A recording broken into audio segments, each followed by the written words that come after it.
Hello, I'm Lisa Combs, and today we're going to be talking about behavior in terms of an analogy that I really like to use when I'm talking to school personnel about supporting good behavior and responding to interfering behavior. So, the analogy that I like to use is really a fire safety analogy because I think of behavior in the same way that I think of how we approach fire safety in our own homes. And that is that we definitely want to be prepared to know how to respond in the event of a fire. Absolutely have to know that. But we spend as much or more time thinking about how can I prevent that from happening to begin with? Because once a fire has escalated to the point of needing intervention, it really is going to do some damage, right? And we want to prevent that if at all possible. So we want to spend as much time as we can trying to prevent behavior as we do responding to behavior. And yet we have to have tools for both. And so today we're going to be talking about preventing and responding to behavioral hotspots.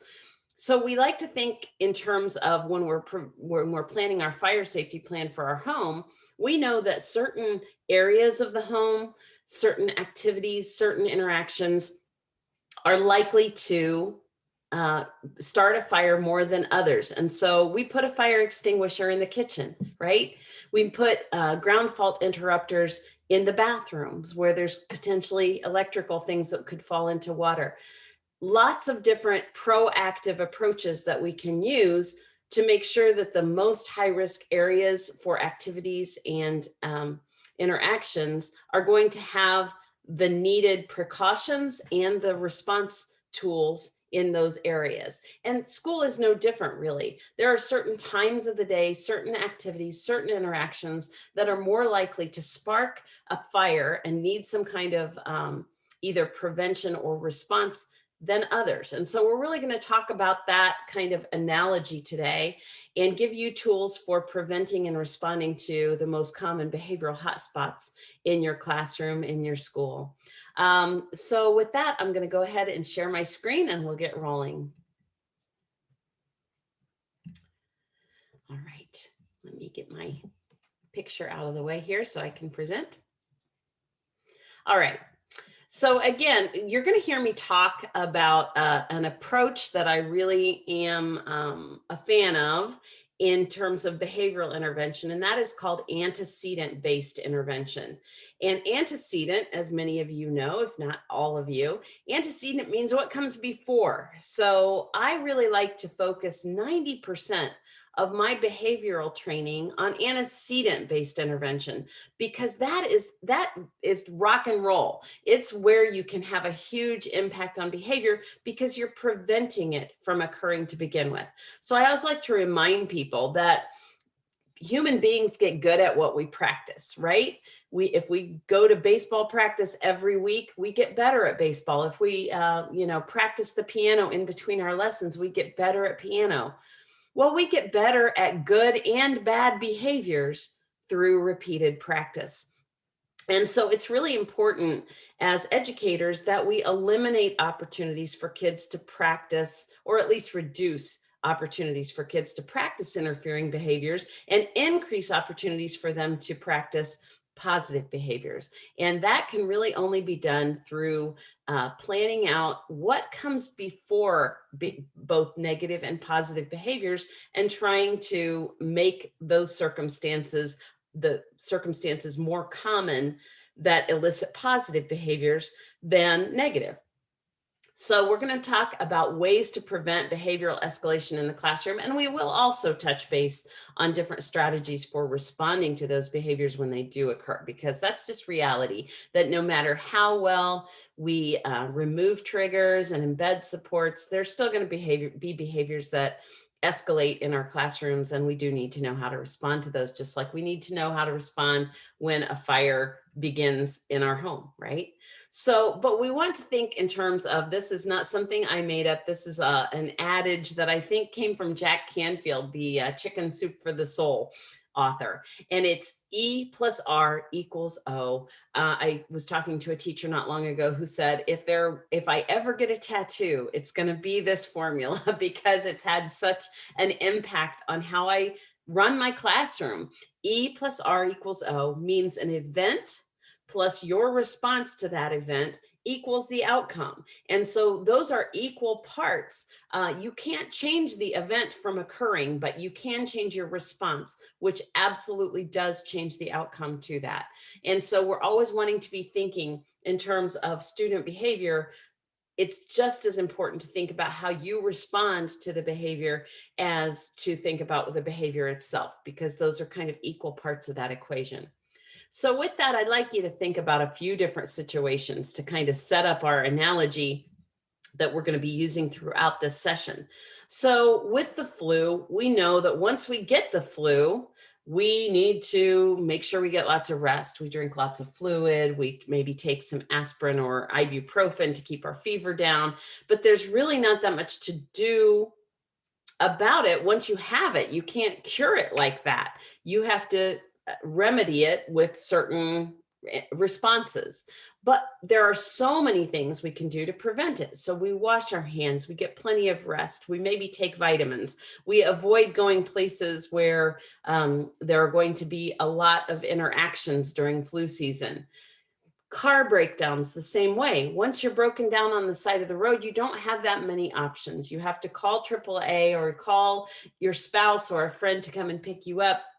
Or maybe you have the tools to fix your flat yourself, but you have to remedy that situation once it's occurred. But there are so many things that we do to prevent the car breakdown on the side of the road. We get regular oil changes. We make sure our mechanic checks out any lights that are coming on in our car proactively. We, get our tires rotated and balanced regularly. So there are a lot of things that we do proactively to prevent that situation from occurring that we really don't have lots of options for dealing with once it occurs. The same applies for fire safety. And so just like I said, once our house is on fire, there's really only a couple things to do. We have to call 911 and get out of the house unless it's something small we can deal with. So we have to think proactively in terms of what can we do to prevent that from occurring. We can install smoke detectors. We can make sure our outlets aren't overloaded. We can have a fire safety plan. We can keep high risk areas free of flammable materials. There are lots of things we can do to prevent that situation from occurring. And so I always like to remind teachers, because teachers as a rule, and I speak for myself as well as a teacher, are high control people. And for good reason. You have the safety and well-being and instructional responsibility for a large number of kids. And so you have to be concerned about maintaining control. So I always remind teachers, the antecedent-based planning gives you way more options for control than waiting for something to escalate. Because once something has escalated, you really usually only have one or two options for addressing it. Whereas thinking proactively about how to prevent it, you have a million different options. And so options are good. So we like to remind teachers that keeping your options as many as possible is a good thing behaviorally. And so that's why we plan proactively on antecedent-based interventions rather than putting all of our tools into our response bag. So thinking in terms of how we're going to fireproof our classrooms and schools from behavioral crisis, we need to think in terms of what are the potential hotspots that have a higher potential for behavioral escalation. So thinking about your day, thinking about your schedule, thinking about the activities that you ask kids to engage in, what are those areas that are the highest potential for behavioral escalation? And that is what I would equate to thinking in terms of our homes, our kitchen, our bathrooms, our garage, any place where we're using electrical items, things where that have an open flame or flammable materials. Those are kind of our hot spots in our home. So you might want to pause the video at this time and just have some conversation or give some thought to what are the times during your day, the activities and the interactions and the environments during your day that lend themselves toward more behavioral escalation. So you can choose to pause the video here, or you can choose to go on. Many times when I'm having conversations in person, when I provide this professional development, the result of those conversations is that here are some examples of behavioral hotspots in your school, in your day, in your classroom. transitions, unstructured activities, high demand activities, activities that are non-preferred. Those are some examples of activities, interactions, environments, lunchroom, playground, hallways. Those are areas that are typically behavioral hotspots. Asking kids to do things that are difficult for them can be behavioral hotspots. Asking a child to do something that they don't prefer doing can be a behavioral hotspot. Things that require collaboration and cooperation can be behavioral hotspots. So hopefully you've given some thought to what are the times, the environments, the activities, the interactions that are most likely in your classroom to elicit those behaviors, because that's going to be part of our planning process. We also need to make sure that we know the unique characteristics of the learners that we have responsibility for, so that we thoroughly understand what are potential triggers for emotional or behavioral difficulties for individual students. So the examples that I gave you a moment ago are pretty common for lots of students, common times when they can lose behavioral control, so to speak, lose their self-management skills. But you may have individual students who have really unique and specific things that are triggers to them. You might have a student for whom loud noises is a trigger for an emotional outburst. You might have students who trying something new is a trigger for a behavioral escalation. So really understanding your individual students and their particular triggers is really going to help you plan to avoid and de-escalate those behavioral crises. Also, just thinking in terms of what aspects of the classroom environment and the activities pose greater potential for students to struggle with self-management.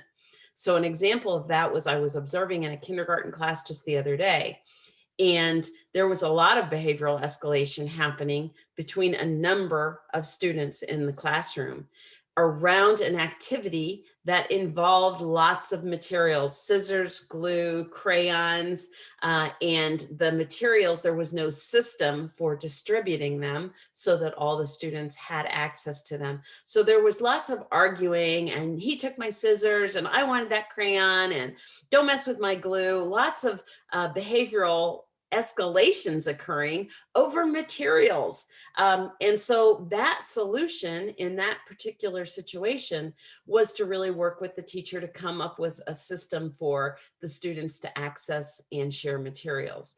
So different classrooms pose different types of just environmental risk for behavioral escalation, depending on teaching style, depending on the content being taught, depending on the materials that are required and how much collaboration there is between students. So good time to just jot down for yourself, what are the activities, environments, interactions that likely result in the most behavioral escalation in your classroom? Good thing to think about, just like when we're planning our fire safety plan at home. So some important considerations that can be present for individual students that you might want to think about if you haven't already is particular students might have triggers in any of these areas listed on this screen. They might have particular sensory issues that make them respond in an unexpected way to loud noises or to certain smells or to people touching them. There may be communication difficulties. If the student doesn't have good functional communication to say what they need, what is upsetting them, express their emotions, ask for a break, then they may behave their communication. And that's oftentimes one of the biggest reasons for behavioral escalation, is that students are communicating through their behavior because they don't have good verbal or nonverbal communication skills. Academic challenges can be a very big trigger for students who are frustrated or who don't know how to ask for help, or resistant to asking for help, or even resistant to doing something that's not a highly preferred activity. Social challenges as well can interact with academic challenges, particularly in a situation where there's a lot of collaboration or cooperative learning activities. So we'll talk a little bit more about some examples of that as we get into it. Learning styles and preferences. So and we can probably all relate to, some students really like to work in groups or in partners, and that makes them less likely to get frustrated or act out over a particular academic challenge. Other people would rather cut off their own arm than have a group assignment, and they will do whatever you ask them to do if they can just do it by themselves and not have the added task demand of working with others, even though we know that that's going to be a requirement for some of our activities because it's an important skill set to develop. But that can be, those learning styles and preferences can be very individual, and they can really impact how much a student is motivated to play the game from a school perspective. And then special interests can always really play an role in impacting behavior for academic tasks. So the more we're interested and motivated by something, obviously, the less likely we're going to be to misbehave when we're asked to do it. So those can be very common causes of behavioral escalation. But in addition, for a lot of students, there are additional causes of behavioral escalation. In addition to these sensory issues, there might be emotional stresses. There might be things going on at home that are causing a lot of despair, anxiety, frustration, anger.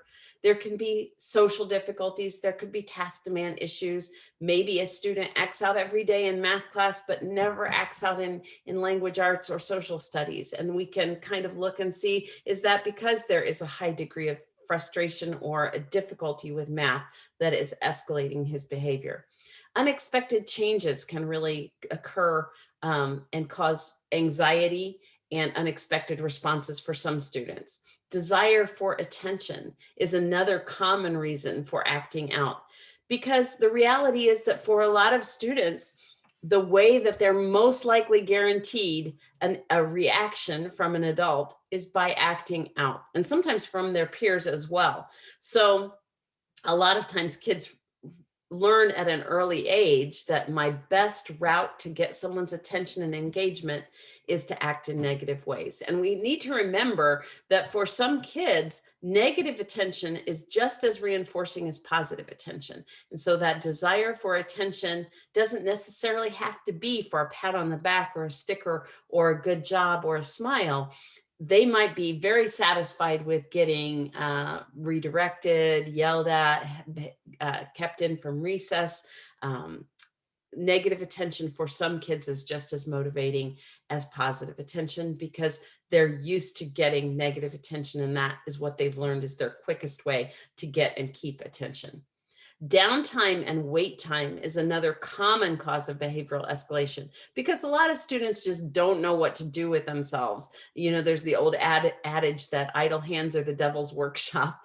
And for some kids, that is true. They simply just don't know how to manage themselves. So when they have downtime where there's not a structured activity, they don't make the best choices of how to use that time. Frustration, and then we also talked about that lack of functional communication can also be a real cause of behavioral escalation. So we're going to get into some antecedent-based strategies right now. Just like we think of at school, we do regular fire drills so that students know what's expected. They don't have a lot of surprises coming, and they can anticipate what is coming next, how to handle it, what will happen if. And so establishing predictable routines is one of the easiest and most powerful ways that you can prevent behavioral escalation. When kids know what's coming, they're less likely to misbehave. For some kids, that means they need an interactive schedule. And by that, by interactive, I mean it's something that we can check off or cross off our list. So whether you do that on an interactive whiteboard, whether you have it a list on paper that kids can check off as they go, whether it's an agenda, giving them something that they can cross off is a really important thing, some way to show the progression of the day and what's coming next. So that's really no different than for ourselves creating our own Google Calendar or our to-do list. It helps prime us and provide positive momentum to be able to see what we've gotten accomplished, what's behind us, and what's coming ahead of us. It's just creates a sense of positive momentum that helps us manage our behavior. Another thing that's really important for some kids is to prime them for upcoming changes, because not all kids deal with change equally well. Some kids' behaviors really escalate when I get on the bus and I have a new bus driver, or I get to school and our seats have changed, or we have a 2-hour delay because of a snowstorm. So priming kids as much as possible for changes is a really good thing. So if you know you're going to be out the next day, priming the kids ahead of time that we're going to have a substitute teacher, and this is what the plan is for the day, and this is how the substitute teacher is going to let me know how everyone's behavior was. Just priming them for as many changes as you can. Now, obviously, there are going to be things that come up that you didn't know were going to happen, like that 2-hour delay, or like the assembly getting canceled because the speaker is ill. So sometimes you have to have some way to give the kids a heads up in the moment that, oh, heads up, we have a change. We're going to have to rearrange a couple things. So having a visual, I always used a star that had a magnet on the back, and it said change on it. And I would plunk it onto my whiteboard, and that was the indicator to kids that there's something that's going to be a change. So on the schedule where there's been a change, I would just put that star to give them a heads up that this is going to be different than normal. Teaching and practicing and reinforcing procedures for various contingencies. So if we have a 2-hour delay, this is what our schedule will look like. Giving them some kind of a practice for that and a reinforcement for being able to roll with the flow. Using video modeling is a really powerful way to prime kids for what their behaviors are expected to be.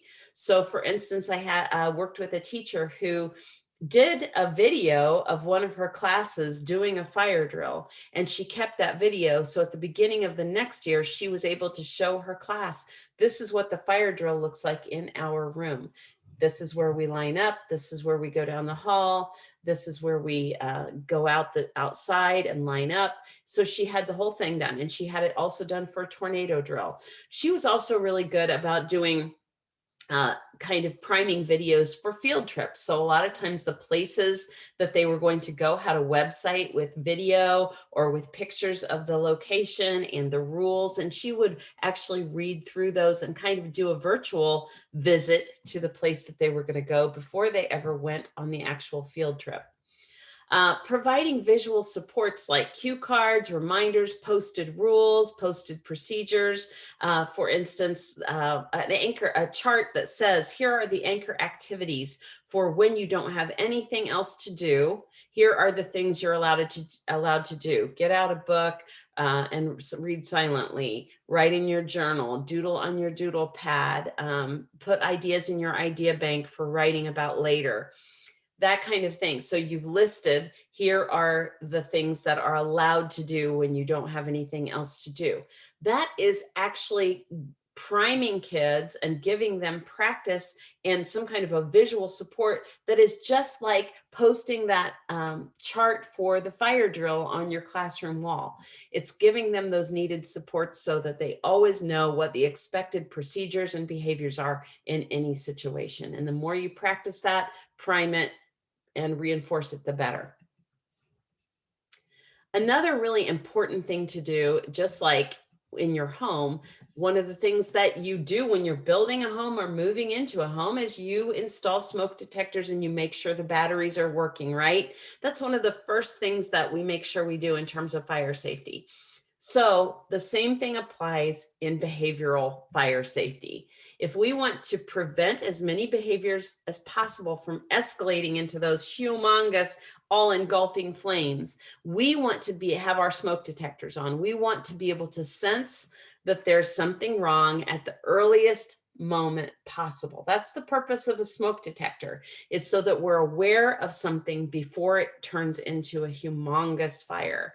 And so by the same token, we want to become aware of student behaviors escalating at the earliest point possible, because it's going to be easier to put out that very small flame than it's going to be to put out the entire house that's engulfed in flames. So this is where I'd like you to take a moment and think to yourself about what are the earliest signs that you see of students escalating. And so let's think about it first, just in terms of generally speaking, and then we'll think in terms more of individual students. What are the signs that you typically think of that are your early signs that things are going astray with your students? So take a moment, pause the video if you'd like, and jot down what are some of those easily detected signs that a student is escalating from an emotional or behavioral perspective. So you might think in terms of heavy sigh, muttering, "This is stupid. I hate this assignment." Shoving things, heavy walking, fidgeting with things, grumbling, muttering, perseverating or talking about the same topic over and over again, dallying or putting off beginning work. So thinking in terms of those, and then thinking in terms of the student you are thinking about in particular, who most often escalates into a larger, more involved behavior. What is the earliest sign that that kid gives you that things are going astray? So I was talking to one particular educational team, and we were planning to develop a support plan, an antecedent-based support plan for a young lady. And I asked, what is the earliest sign that she gives you? And they said, oh no, she goes from 0 to 60 and nothing flat. And I said, well, so that means not that she doesn't give off signals, but that we're not recognizing them. And all of a sudden a hand raises, and it's the paraprofessional who gets that young lady off the bus in the morning. And she said, I know what the earliest sign is. And I said, what is that?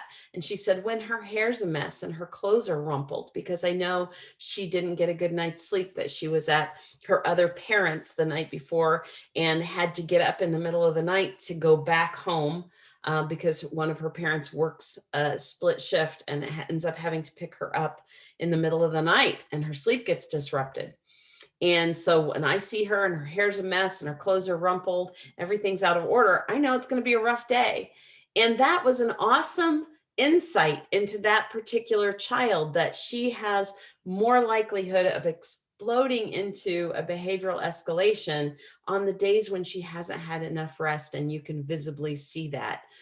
So you might have very individual smoke detector signs for different kiddos, but in general, we can think of clenched or body or fists, tense body language, muttering and grumbling, shoving things, crumpling papers. Those are early signs for many kids that they're getting frustrated and that their emotions are escalating. So the earlier that you can intervene with that behavior, and we'll talk about interventions in a few moments, the earlier you can do that, the better, because it's much easier to put out a candle than it is to put out an entire house that's on fire.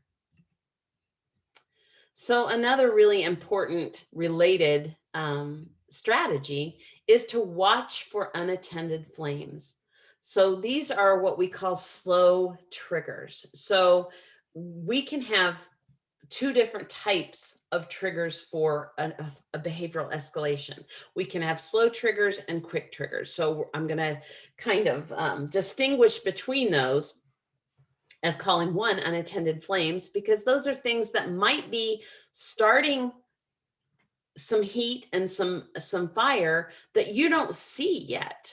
They're things that are just beyond your immediate comprehension. Whereas quick triggers are what we're going to call combustibles. They're things that have an immediate reaction, okay? But unattended flames are things that are kind of growing for that student, and you don't realize that it's happening in the background until it becomes a visible fire. Things like bullying, things like growing academic frustration, things like family stresses and social difficulties, or maybe even biological or medical issues that you don't realize are contributing factors in the background.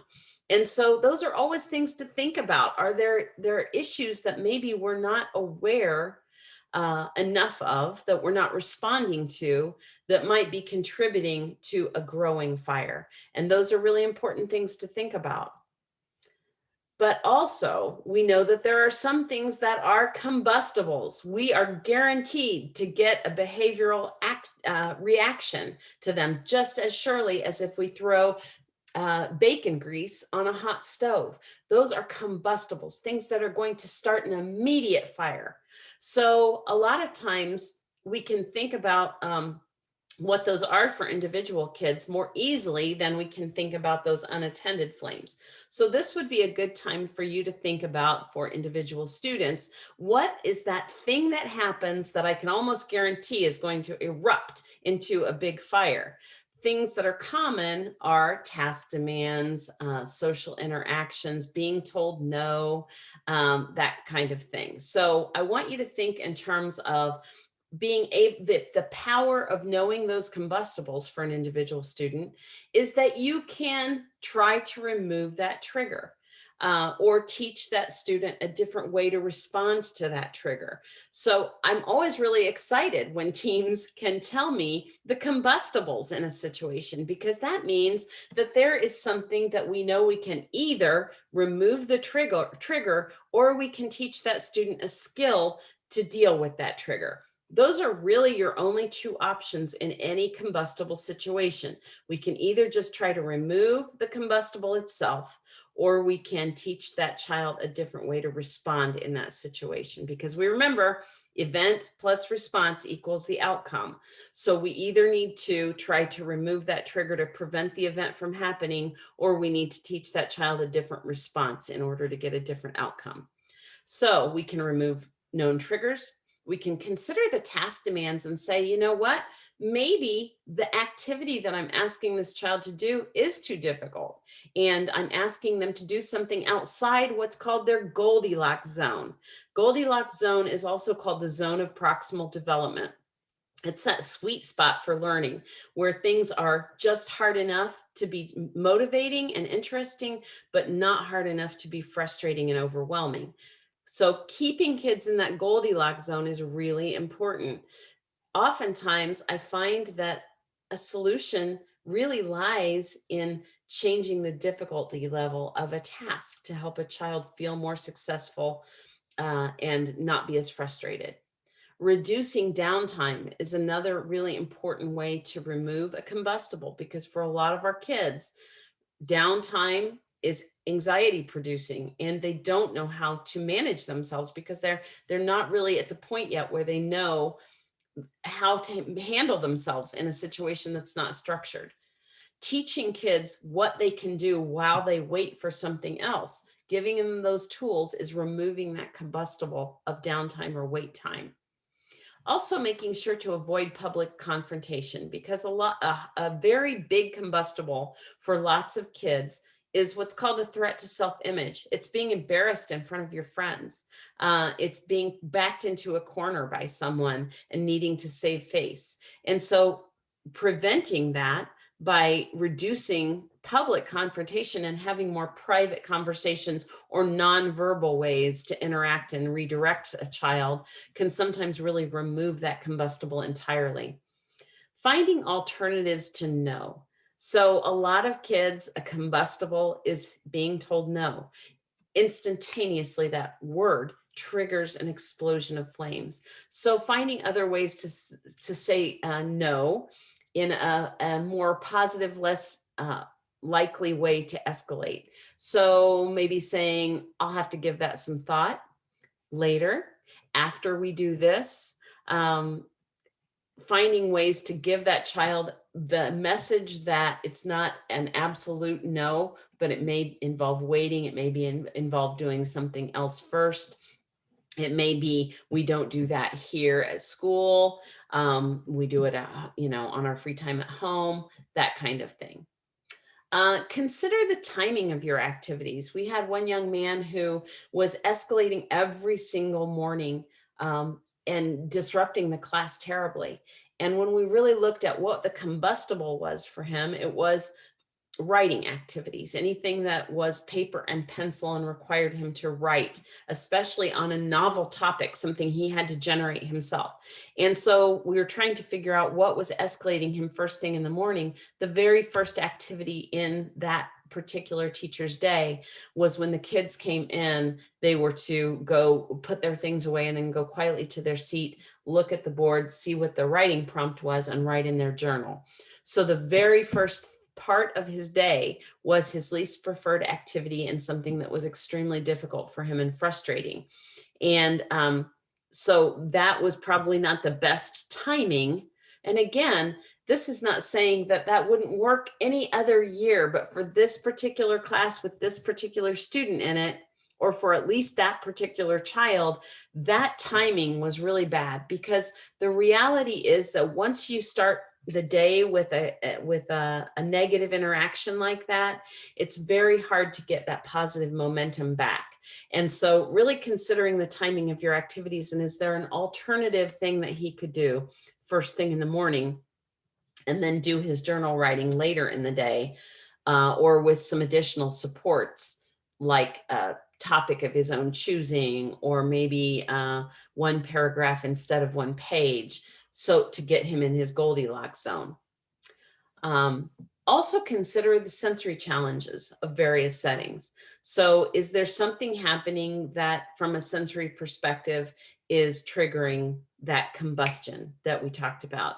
So for some students, it might be unexpected touch. So transitions in the hallway might be really anxiety provoking for a particular child because they don't like to be jostled or touched unexpectedly. Considering those sensory challenges and thinking in terms of a way to alleviate that. So for that particular example that I just gave, you might let that child transition 5 minutes ahead of everyone else or after everyone else to avoid those crowded hallways. Considering prior experiences that might trigger responses. So we have something called an amygdala in the back of our brain and our limbic system that's sole purpose is to connect emotions with experiences so that we remember how to protect ourselves in the future. And so just like zebras grazing on the plains of Africa, doesn't take long in their life experience to recognize that the roar of a lion is going to result in something really bad. And so they tend to have a very quick response then. The minute they hear a lion roar, they are out of here, right? They are either fighting, fleeing, or freezing and hoping not to be seen. That's their fight, flight, or freeze sympathetic nervous system. And the amygdala is that thing that helps them remember and register negative experiences and respond quickly to them. So kids are the same way, human beings are the same way. We have emotions connected to a particular experience that make our sympathetic nervous systems engage. That's why our heart starts pounding as we stand in line for the haunted house, or when the scary movie, the music starts getting grim and the lights are low and the woman character is walking to the basement with a knife in her hand and the music is getting scarier and scarier. Our hearts start racing, our faces flushed, we're putting our coat or our jacket over our eyes and peeking up because we're preparing for something bad to happen. And lots of our students have had negative experiences that their amygdala remembers and makes them prepare to respond. So their hearts race, their faces get flushed, they get ready to fight, flee, or freeze in response to whatever's happening. So we need to connect what negative experiences have happened prior that might be triggering an emotional response from this child, because that's going to be really important to try to rewire. So the good news about that amygdala is it works both ways. We also maybe have an experience in a particular location or with a particular activity that was really positive and it makes us feel good. And so we look forward to it. It's our happy place. It's why we look forward. The minute I am driving with my husband to Michigan and we round the bend and I see Grand Traverse Bay in the distance, whew, I feel instant relief because I associate that with vacation and pleasant memories and pleasant experiences. And my whole body just relaxes when I smell the air in that vacation spot. So we can try to set up activities to try to help kids have a positive emotional experience in our classroom, in interactions, in new experiences. Another really important thing to keep in mind is not to overload our circuits, just like we make sure that in our houses we don't plug 5,000 things into the same outlet. We need to make sure to remember to unplug some things from our kids as well. All of those things that we've talked about as potential triggers for misbehavior, the more are plugged into any individual situation, the more likely there is to be a big behavioral escalation. So we need to think about sensory needs, task demands, social demands, academic demands, communication demands, all accumulating stresses throughout the day, and provide opportunities for that student to unplug. If a child has particular sensory sensitivities, is there a time during the day when they get a break from the noise and the chaos and the touch and the auditory overload? And some of you are thinking, I want some of that. I want a break. I want a chance to unplug. Very important for you to do as well. Important for all of us to have times to have breaks. For students who have frustrations from task demands, is there a way for them to request a break easily to go and get a drink of water and return? Are there ways for a student who has difficulty communicating their needs to have other ways to communicate, such as a nonverbal signal or a break pass? So think in terms of individual students, knowing that, again, taking that break when the flame is this big is way more powerful than taking that break to unplug once you're already escalated. And most of us can relate to that. That if we've had a day where we haven't unplugged all day and we have all of these competing stresses on us, it takes us longer to relax when we do take a break than if we had breaks throughout the day. So making sure that you schedule those breaks regularly for students who need the opportunity to unplug. Another important thing to recognize is that we need to make sure we have fire escapes available in all areas. Just like in our homes, we want to make sure we've already thought about what will I do if a fire starts to escalate, how would I get out? Well, our students need to know the same thing. When they have behaviors or emotions escalating, they need to know what their options are for managing that. So this is where we need to kind of regroup and think about social emotional development for a moment. Most of our kids don't really develop independent self-management skills until they are at least 10 or 11. That's when they begin to be independent with it in some situations. But we continue to develop those skills our entire lives. And some people never really develop very good self-management without the assistance of others to remind them, it looks like you're getting upset. Would you like to take a break? Let me take this over for a while. You take a minute. Some of our kids will need that kind of support because they don't recognize they're getting overwhelmed until boom, it's humongous. So establishing a way that kids can ask for breaks, whether it's a break pass, whether it's a sign or some kind of a nonverbal, whether it's a quiet conversation, whatever that is, the child needs to be told that it's okay to ask for breaks. Now, you may be concerned that a child may abuse that privilege. So certainly you could make 3 break passes and those are theirs to use at their own discrimination throughout the day, or maybe 3 passes for the morning, 3 in the afternoon, whatever you think is needed for that child to be successful. But making sure also you define what that break is. Is it a place where they can go? Is it something they can do, such as go and get a drink and go to the bathroom and come back? Is it taking one lap around the building? Is it going to a cozy corner in your classroom? So creating that break, what does it mean? But also thinking in terms of not just a physical location or activity, but you might offer alternative assignments. If something is too demanding for a child and is outside their Goldilocks zone, is there something else they can do instead of writing a 10-page report on their state that they are assigned? Could they make a poster advertising that state with all the same information on it? Offering alternative locations for work. Had a young man who loved a little office area that he was able to have in the classroom that had a folding gym mat that was set on its side and made like a movable wall for him. And it really made a difference for him because he had a lot of sensory issues. It was hard for him to block out distracting information and input.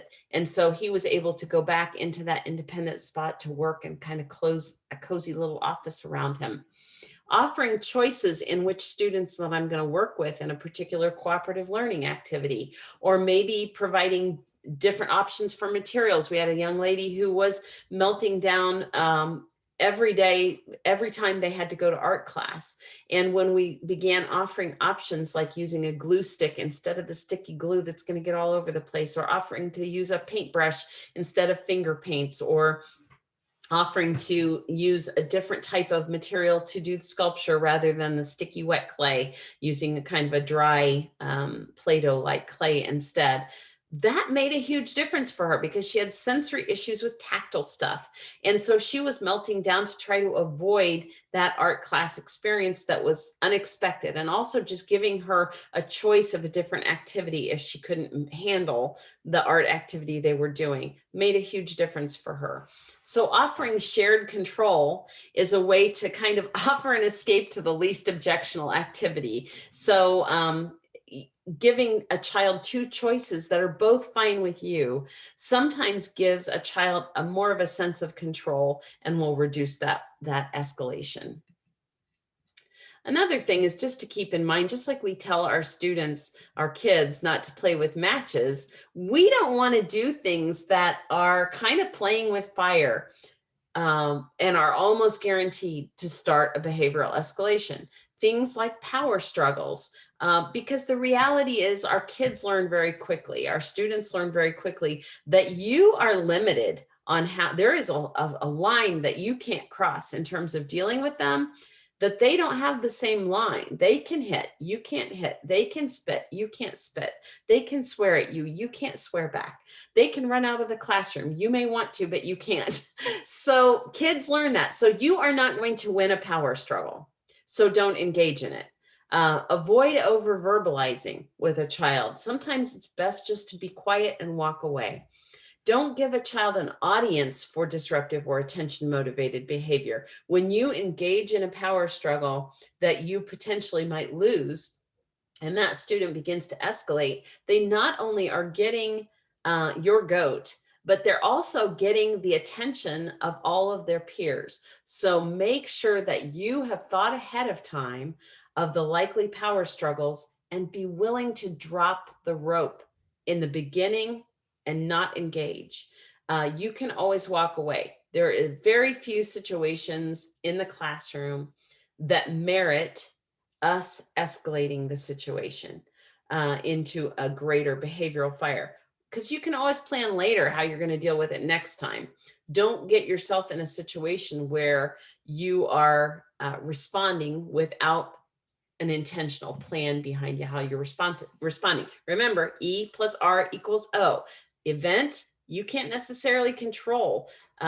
You can try through your antecedent-based planning to reduce those events. But once the event occurs, your response to that event is going to really influence the outcome. So don't let yourself get drawn into those power struggles. It never is going to help. It's always going to escalate.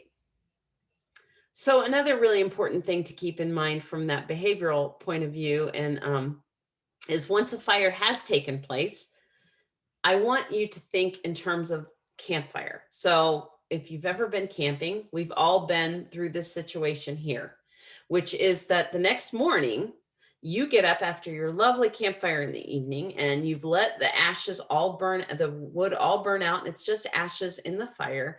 And you make breakfast in the morning, eat it on paper plates, and you toss your paper plate in the fire. What happens?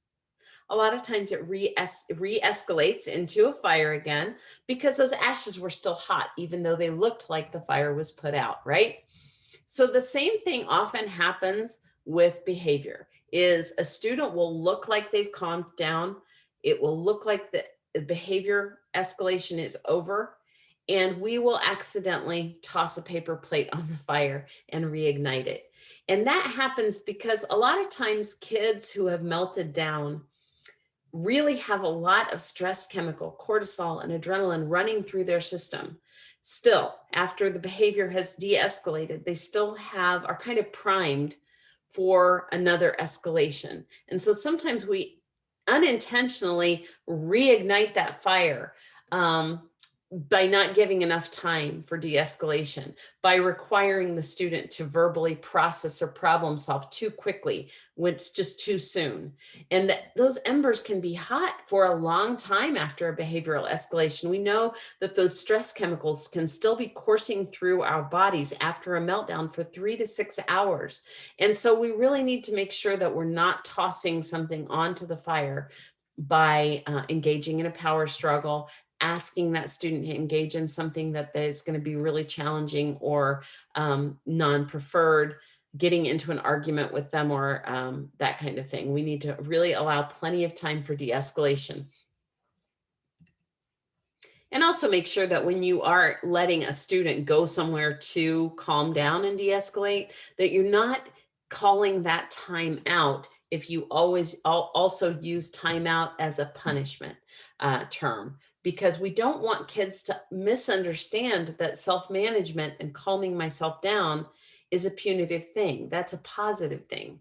So we want to make sure that kids are really understanding that I'm not in trouble when I'm asked to go someplace to calm down, that's not a negative thing. Also, we need to keep in mind that the weather conditions, figuratively speaking, impact the chances that a fire is going to expand and grow, right? We know that on windy days, that's not a time to build a campfire, right? So not all days are the same in a classroom climate either, right? Some days are more demanding than others. So you might have to adjust your demands accordingly. When you see that child that I mentioned earlier that the paraprofessional said, you know, when she comes in and her hair's all a mess and her clothes are all rumpled, we just know it's going to be a rough day. So that might not be a day to ask her to try something new. That might not be a day to ask her to engage in something that's really difficult for her. That may be a day when she needs more frequent breaks. That may be a day when she needs more good jobs and pats on the back. You want to use positive momentum on days like that, where you're starting with a more preferred activity, you're starting with an easier activity, you're providing more reinforcement, and you're making sure you end on success so that that amygdala doesn't have the sensation that this is a negative place to be. I'm going to be embarrassed. I'm going to be in trouble. You don't want that amygdala connection that this classroom is a place where I can't succeed. You want the kids to feel successful, positive, liked, like they're going to have fun and be successful in your classroom. And know that for some students, you're going to need to recognize and use your smoke detector to figure out, I need to end this activity for this child because they're beginning to escalate. And you need to keep your fire extinguishers handy. So again, best laid plans, we're hoping to avoid as many behavioral escalations as possible, but they're going to still happen. This is school, right? There's no such thing as an ideal school day. Things go awry all the time. So a few things to keep in mind, some of your best fire extinguishers in any situation. So we talked about how there may be needs, specific needs for individual kids, but some of the fire extinguishers that work best in any situation is number one, manage your own emotions. So learn some strategies for self-calming because again, let's think about our zebras again, and their amygdala is triggering that there's a lion coming over the ridge and roaring, and that's a bad thing. Bad things are going to happen. They don't have to send out an email to let all the other zebras know. The zebras pick up on this zebra's anxiety, the one that saw or heard the lion first. They pick up on it very quickly, and then they're all stampeding.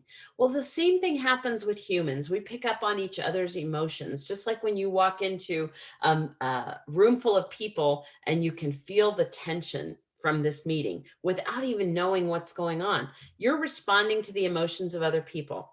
That happens. So managing your own emotions and maintaining a calm, pleasant, in control, happy, peaceful demeanor is going to translate to a more peaceful, happy classroom as well.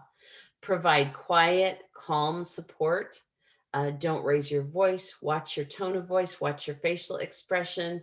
Try to remove as many sensory triggers as possible. We know that quieter classrooms have less behavioral escalation. So teaching your kids volume control, speaking in a calm, quiet voice yourself, reducing extraneous noise as much as possible, even if it means playing some quiet background music that kind of drowns out the hallway noise or the traffic noise from outside. Distract a student with a preferred activity or item. I mean, that's a great fire extinguisher. If a student is starting to get off track, changing the subject of conversation to a preferred topic, telling a joke, getting them giggling, offering them a break. Those are all great fire extinguishers.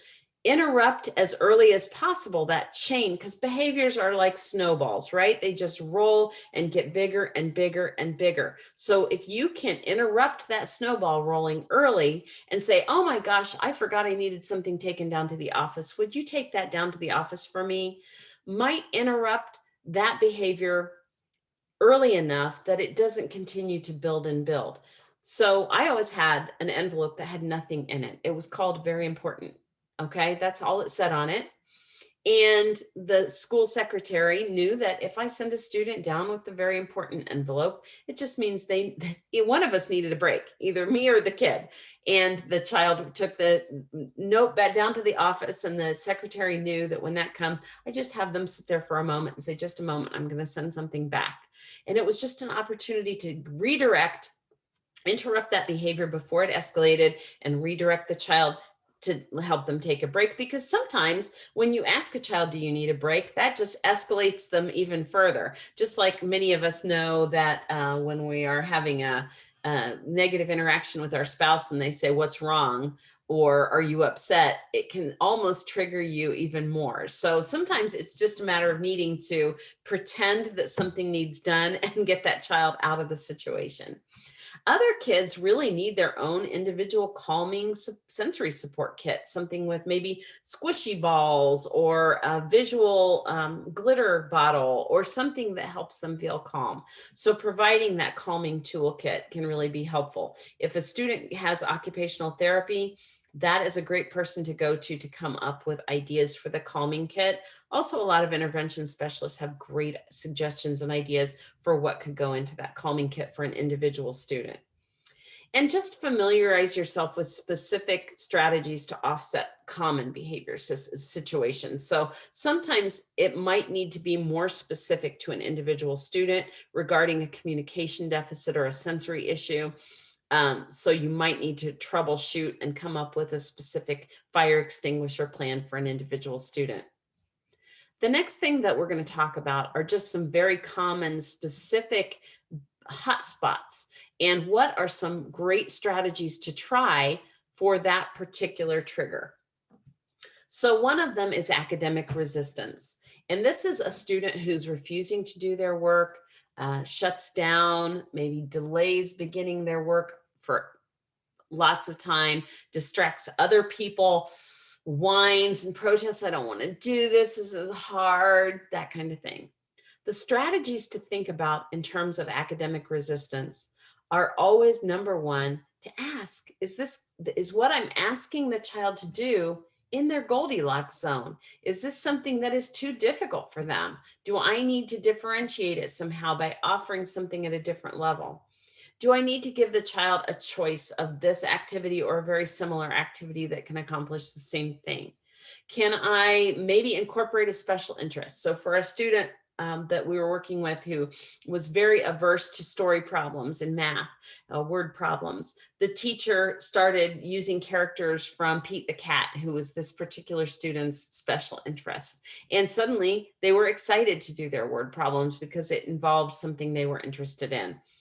Making sure to reduce downtime, because we know that just like we have a harder time coming back to work after spring break or after summer break or Christmas break, when we have too much downtime, it's hard to re-engage. So making sure that we're keeping things rolling in our classrooms so that kids don't disengage, because then it's just an additional challenge to get them to re-engage.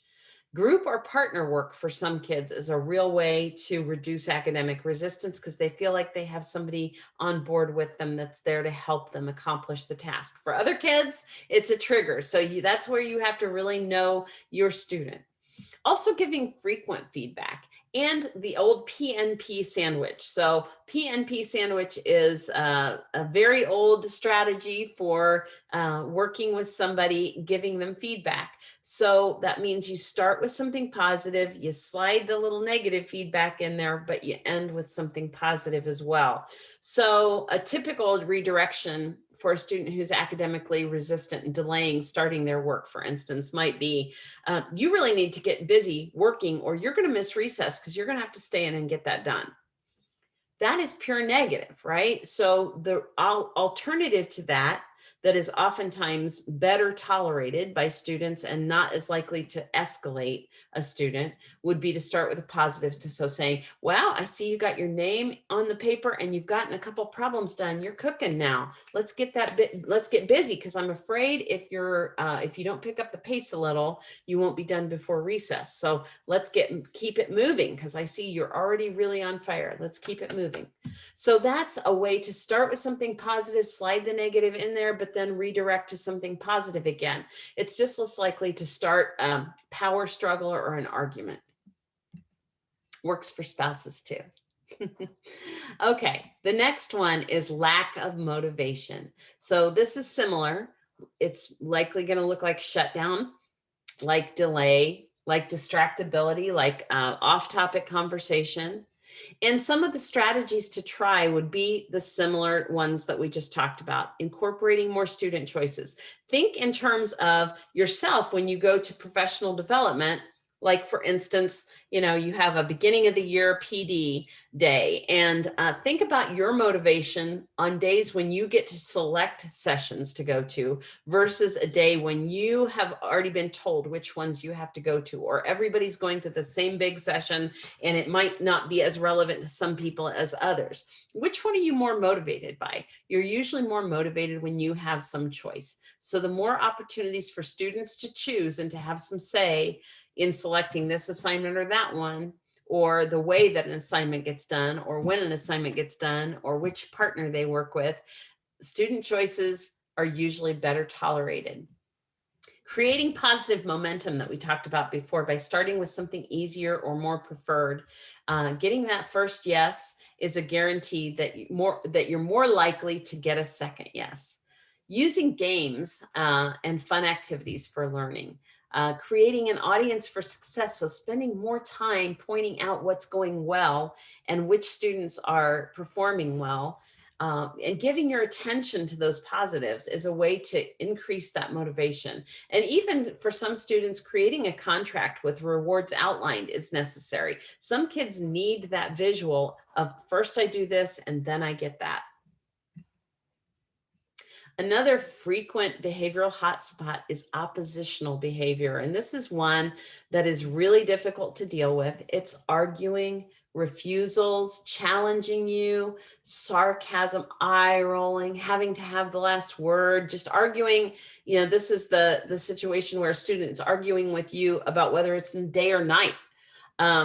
So some strategies to try. That's a very difficult situation, and teachers can lose their own self-management skills in the face of dealing with oppositional behavior. So it's really important to recognize your own triggers, because that gives you power over them. So if you know that it really gets on my last nerve when a kid rolls their eyes at me, then you need to really think ahead of time of what your response is going to be when a student does roll their eyes at you, because you don't want to escalate the behavior by giving it that negative attention. So you need to make sure you think ahead of time. When that child rolls his eyes at me today, or calls me a name, or refuses to do something, I am going to keep a neutral facial expression, neutral vocal tone. I'm not going to get drawn into an argument with him in front of all the other kids, because I'm going to lose and he's going to love it. Just listen and restate. So when the student, if you have a student who's constantly saying, I hate this is stupid, you can plan ahead of time what you're going to respond. Oftentimes I found with oppositional students that if I just said, I know this is not your favorite thing, it just de-escalated it immediately, because they're used to someone arguing with them. And when you don't argue and you just restate, you're not saying you think it's stupid, you're just acknowledging what they said. And it makes it really difficult for them to continue to argue with you. Having a private conversation with a student so they don't have that audience for the negative attention. Using shared control, so giving a student a page of 25 math problems and saying, it's your lucky day. You get to pick 10 of them to do. I don't care which 10 it is, you pick. It just takes away that power struggle again and helps that child feel more in control. Also, giving kids an opportunity to save face. And again, this is oftentimes just a matter of not engaging in a power struggle, because if a child is confronted in front of their peers, it's much less likely that they're going to be willing to stop the argument. So having that private conversation really allows them to save face in front of their peers. So just dropping the rope is your most powerful strategy with an oppositional student. Another common behavior hotspot is hyperactivity or distractibility, fidgeting, excessive talking, too many questions, noticing every little sound or movement, talking endlessly about things, changing the subject. Some strategies to try in that situation is to teach the student a silent signal. So for instance, I had a student who just was very fidgety and hyperactive and talkative and didn't realize how many times he was interrupting. I developed with him a signal that if I put a pink Post-it note on your desk, that means you are really talking too much and interrupting a lot. And it was just a visual that he recognized that means I need to tone it down. Giving movement breaks. So a lot of times just giving kids an opportunity to run an errand or go get a drink, or actually taking breaks with your whole class to do a short go noodle or a couple of yoga moves, giving that outlet for some of that energy. Another really good strategy to try with students that have hyperactivity or distractibility is called self-monitoring of attention. So teaching them that maybe every 5 minutes to look around and see if I'm doing what everybody else is doing. Now, you may have to initiate that by tapping their desk, as just 2 fingers, tap on the desk when you walk past. And that's their signal that I need to look around and see if what I'm doing is what everybody else is doing. And then eventually teaching them to take ownership of that themselves without the cue from you. Providing some kind of an office space like I described for the student I was talking about earlier, where they had the flexible folding gym mat that went around like a movable wall around their desk. That's really helpful for some kids who have a hard time filtering out what is it that I'm supposed to be paying attention to and how do I filter it out, filter out distractions. And then response cost systems work for some students as well, which is earning something for staying on task, for staying in my seat, for getting my work done. Another really frequent behavior hotspot is inattentiveness. So this would be different than distractibility, because distractibility, they're paying attention to everything. And inattentive, this is the kid who's not paying attention to anything. They're just zoned out, making off-topic remarks, realizing they didn't listen to the directions and needing them repeated, just being not very productive or spending a lot of time daydreaming. So for that kiddo, you need lots of novelty, things that are grabbing their attention, things that are going to capture their interest. Using proximity works. So walking around the classroom so that the student never knows when you're going to be right behind them or next to them, keeps them on their toes and engaged. Giving personal invitations. So using their name to say, we're about to start math and we're going to be on page 43. And Alex, can you turn to page 43 and show everybody what that looks like so that they know what their page they're looking for? That's a great way to bring them in to the lesson. Providing choices is again a great opportunity for kids to have a little higher engagement. Visual supports help, because if I'm not really very attentive and I missed out on your directions, but you wrote them on the board, then they're still there for me to reference in a minute. And preferential seating can really help with your inattentive kids too. Giving them a seat where they have a good visual field, where they don't have a lot of distractions around them, where they're not looking out the window or out the door, can be really helpful and make a big impact as well. Disruptive behaviors are those things like swearing or saying insulting things or attention seeking or clowning, arguing and refusals, just messing with people, pushing people's buttons, messing with people's things.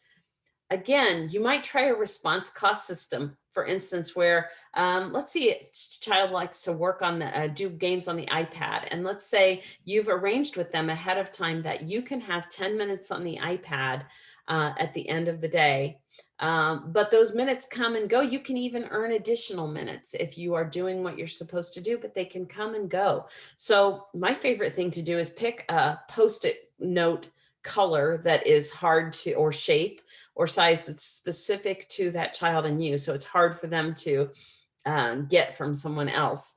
And you start with, let's say 10 Post-its to represent 10 minutes on the iPad. When you are being disruptive, I can walk over and peel one of those off of the pile on your desk. And then you only have 9 minutes at the end of the day. But I can also add Post-its to your stack of Post-its whenever I see you doing what you are supposed to be doing. So it comes and goes. That's a response cost system. You want to make sure that anytime you're doing that, there's always opportunities for you to add back. Because if they lose them all by 10 o'clock in the morning, you're toast. So you always want to make sure there's a way for the child to earn additional ones. And I found that's very helpful, because as they can see their Post-it stack growing and they're realizing now they have 20 minutes on that iPad, they're going to be much more motivated to stay engaged, less disruptive in your class. Behavior hotspot number 8 is disorganization. So this is the child who's likely not getting a lot done, doesn't have their materials, might have missing work or incomplete work, not following directions. And the strategies you want to try are going back to some things that are really good executive function supports. Giving visual supports is really helpful to your disorganized child, because when I speak, the words come and go, but a visual stays as long as I need it to. So having graphic organizers, checklists, reminders, posters with procedures on them, contracts for behavior that show what I get when I do this, very helpful. Any kind of interactive checklists, highlighting key words or things that are important, or the items that I need to get done today, highlighting those in a color. I've even taken a math paper and boxed it into 3 different highlighter color boxes and broken it into chunks, and then put a visual contract of pink, yellow, green, so the child could check off those sections as they got them done.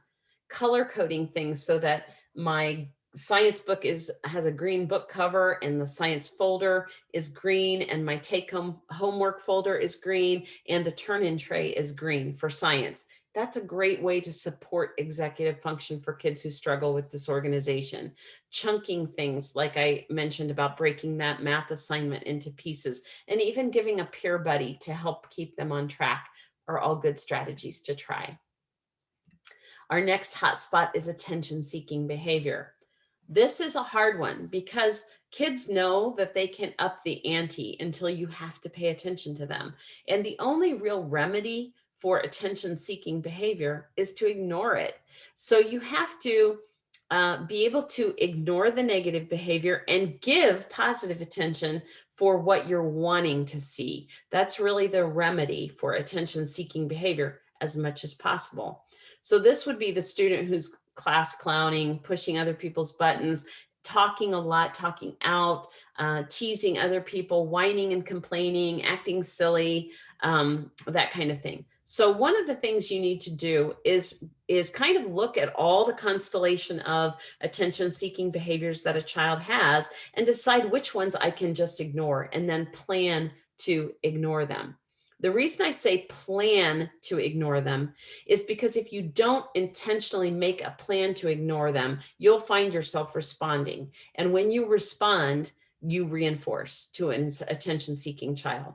So if the child does 10 different things and 5 of them can be ignored safely, then that is huge headway in terms of removing reinforcement for that attention seeking behavior. But it's also important that you differentially reinforce a different behavior. So if the student, for instance, is constantly blurting out with off-topic remarks and wanting to talk about their own topic of conversation, you want to be able to ignore that as much as possible and then give them a time of day when you're going to give them 2 minutes of your time to let them talk to you on a topic of their choosing, or cut a deal with them. I've had students where I said, buddy, you're interrupting me so much that it's hard for me to get my lesson taught. So if you can keep from interrupting me during class, then on Friday, you and I can have lunch together and we can talk and give each other our total attention. That has really worked for me in some situations. Developing some kind of a behavior contract so that the student knows what they're going to get in response to managing themselves better in terms of their attention seeking behavior. Also, for a lot of your attention seeking kids, just providing more social interaction in your learning activities is enough to get them that need for attention met, and providing lots of positive frequent feedback. Behavior hotspot 10 is a common one, especially for kids who struggle academically, and that is one of learned helplessness. This is your student who whines a lot, asks the same question over and over, asks for help when you don't feel like they really need it, very reluctant to try something new or difficult, and a lack of productivity. And this is, again, coming from a history of failure. Kids who have had extensive experiences where they weren't successful or whether they had to be helped. So you want to, again, try planned ignoring and say, when are the times that I'm just not going to feed into it? But also developing some tools for them, because you have to almost scaffold their sense of confidence in their own ability to do things independently. So while you're choosing to ignore some of their attempts to gain assistance when they don't need it, you also need to embed and teach them how to use things like visual checklists, or ask 3 before me, ask some friends for some help. Also letting them know that even if you mess up, it's okay, because you can have corrections and I will give partial credit for those. And we're going to recognize that improvement is just as important as doing it right the first time. Making sure you've given them tasks that you know are within their Goldilocks zone, and really encourage them to take ownership and to feel pride when they do something themselves. I always talk to my students, even as young as 4th or 5th grade, about something called an internal versus external locus of control, because this was a big issue for my kids with learning disabilities. Because an external locus of control is always blaming something else. That was, the teacher doesn't like me, that test wasn't fair, we didn't have enough time, versus I didn't study hard enough, I need to ask for help when I don't understand something, I need to practice more. Those are internal locus of control. And what I tried to teach my kids is internal locus of control is a great thing to have, because it means you are powerful. You are taking back your power. So really encouraging that and teaching it and modeling it for your students is important. Even under all of those circumstances, when we have really laid out as many antecedent-based, positive, proactive, fire safety rules as we can for behavioral fires, there's still going to be some that happen. So you want to think in terms of knowing how to respond if a behavior does result. So, when an emotional outburst or meltdown begins, there are different strategies to try at different stages. So we're going to talk a little bit about that. It's very important, again, to have your smoke detector on so that you can recognize in the very early stages, that frustration stage. You want to notice those smoke detectors for your student, whether it's biting their nails or making a face or grumbling or appearing to be flushed or maybe stuck on a topic that they're not letting go of. And again, thinking in terms of redirecting, interrupt that frustration by offering a different activity, asking them to run an errand for you, changing the topic, asking if they want to go get a drink, anything that's going to redirect them to something else. Let the child ask for a break and take a break. Maybe even cueing the student, you're getting kind of flushed. It looks like you could use a break. Do you want to go get a drink of water, or would you like to read a book for a minute? And consider teaching from a self-regulation curriculum like the Incredible 5-Point Scale by Carrie Dunn-Baron or Zones of Regulation by Leah Kuypers. Those are great self-regulation and self-management curriculums you can use. Stage 2, if you haven't been able to redirect that activity or topic or sense of frustration early, the second stage would be defensiveness. And that's when the student is lashing out at you verbally, withdrawing or cocooning, putting their head down, challenging authority. I don't have to, you're not the boss of me, refusing to comply, or maybe blaming others. Why didn't you get him in trouble? He's doing it too, that kind of thing. So at that point, you really need to know this is not a good time to argue with this student. We don't want to get into a power struggle because that's just going to throw gasoline on that fire. We want to maybe use gentle humor, make some self-deprecating humor, not humor about that child, but maybe a humor about you. Private conversation, asking to talk to them by themselves so they're not having a threat to self-image in front of their peers. Offer the student a few choices, but do it with as few verbals as possible. Nice neutral tone, facial expression. Again, managing your own emotional state, taking a few deep breaths, keeping a pleasant face, and offering choices. If it continues, it might get to the stage of aggression, which would be verbal or physical threats, abusive language, or being threatening or physically striking out or throwing something. That's when you really need to have a plan in place ahead of time of how you're going to remove others, where the other kids are going to go, how you're going to send for assistance. Always making sure you respect that child's personal space, which is also going to protect your personal bodily safety. Reducing your verbal interactions as much as possible.